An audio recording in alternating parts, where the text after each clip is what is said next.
Iran में छिड़ने जा रही है भीषण जंग। अमेरिकी आर्मी ने शुरू की लंबे ऑपरेशन की तैयारी। दो सैन्य अधिकारियों ने एक बड़ा दावा भी किया है। नमस्कार, न्यूज़ 18 का डिजिटल प्लेटफॉर्म आप देख रहे हैं और मैं हूं ऋतु सिंह। ईरान पर अमेरिका के हमले का खतरा टला नहीं है। अमेरिकी आर्मी की ओर से ईरान में किसी छोटे ऑपरेशन नहीं बल्कि लंबी लड़ाई की तैयारी है। इसके लिए काम भी किया जा रहा है। अमेरिका और ईरान के बीच लड़ाई का खतरा लगातार मंडरा रहा है। दोनों देशों में परमाणु वार्ता फिर से शुरू होने के बावजूद अमेरिका का ईरान पर हमला हो सकता है। अब ऐसे में अमेरिकी आर्मी ईरान के खिलाफ कई हफ्तों तक चलने वाली लड़ाई की तैयारी कर रही है। अमेरिकी प्रेसिडेंट डोनाल्ड ट्रंप हमले का ऑर्डर देते हैं तो आर्मी ईरान के खिलाफ लंबी लड़ाई में कूद सकती है। अमेरिका इसके लिए ईरान के पास सैन्य उपस्थिति बढ़ा रहा है। दो अमेरिकी अधिकारियों के हवाले से ये जानकारी है कि ईरान से लंबे समय चलने वाली लड़ाई की तैयारी बड़े पैमाने पर हो रही है।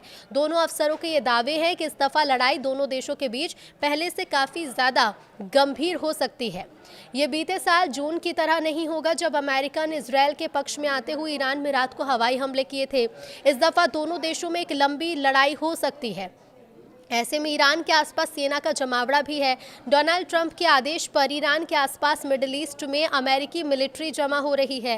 ट्रंप ने इस हफ्ते मिडिल ईस्ट में एक और एयरक्राफ्ट कैरियर भेजने के आदेश दिए, जिसमें हजारों सैनिकों के साथ fighter aircraft, guided missile destroyer और दूसरे फायर पावर शामिल हैं, जो हमले और बचाव दोनों में ही सक्षम हैं। इधर डोनाल्ड ट्रंप ने ईरान में अमेरिकी सेना भेजने के संकेत नहीं दिए हैं। मिडिल ईस्ट में जिस तरह का अमेरिकी फायर पावर मौजूद है, उससे लगता है कि ईरान में हवाई और नौसेना का हमला हो सकता है। व्हाइट हाउस की प्रवक्ता कह चुकी हैं कि ईरान के संबंध में प्रेसिडेंट डोनाल्ड ट्रंप के पास अभी ऑप्शन यानी सैन्य विकल्प भी मौजूद हैं। दोनों अमेरिकी अधिकारियों ने कहा कि इस बार जो प्लानिंग चल रही है वो ज़्यादा गंभीर है। एक अधिकारी ने कहा कि लगातार चलने वाले कैंपेन में अमेरिकी मिलिट्री न्यूक्लियर इंफ्रास्ट्रक्चर के साथ ईरानी सरकार और सिक्योरिटी फैसिलिटीज़ पर हमला कर सकती है।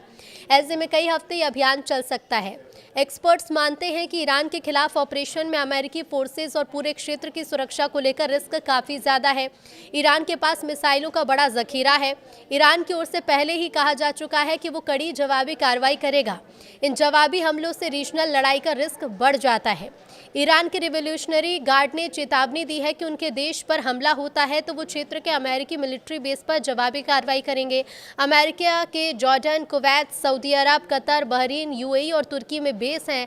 ऐसे में ये साफ है कि अमेरिका का हमला और ईरान का जवाब पूरे क्षेत्र को लड़ाई में झोंक सकता है।